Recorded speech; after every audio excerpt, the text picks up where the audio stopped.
täna ma näitan, kuidas me saime ühele vundamendi tegijale Lõuna-Eestis 49 000 eest käivet esimese kuuga ja paarisaja tuhande eest on veel läbirääkimisi käimas veel potentsiaalsete projektidega. See klient palus jääda anonüümseks, nii et teeme nii.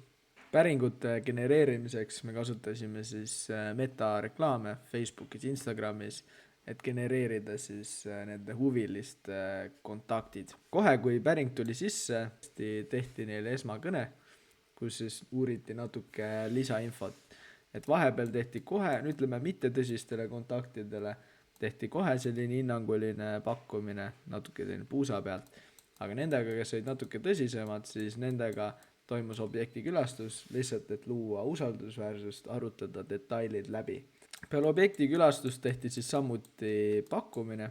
Kui pakkumine oli tehtud, siis paar päeva hiljem tehti neile kõne, kus siis põhimõtteliselt uuriti tagasisidet. Kui kõik oli hästi ja klient oli nagu peale hinnapakkumist ka väga tõsine ja huvitatud, siis vahepeal mis oli see, et isegi toimus teine objekti külastus.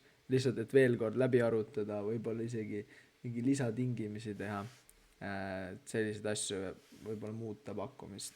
Et suurtemate töödega see on täiesti tavaline. Ja peale teist objekti külastust siis saigi juba töö kokku lepitud ja objekt läks käima. Tegelikult see ei ole üldse midagi keerulist. Lihtsalt tuleb kohtuda kliendiga, luua temaga usaldusväärsus, teha hinnapakkumine ja hoida kätt pulsil, eriti suurtemate projektidega.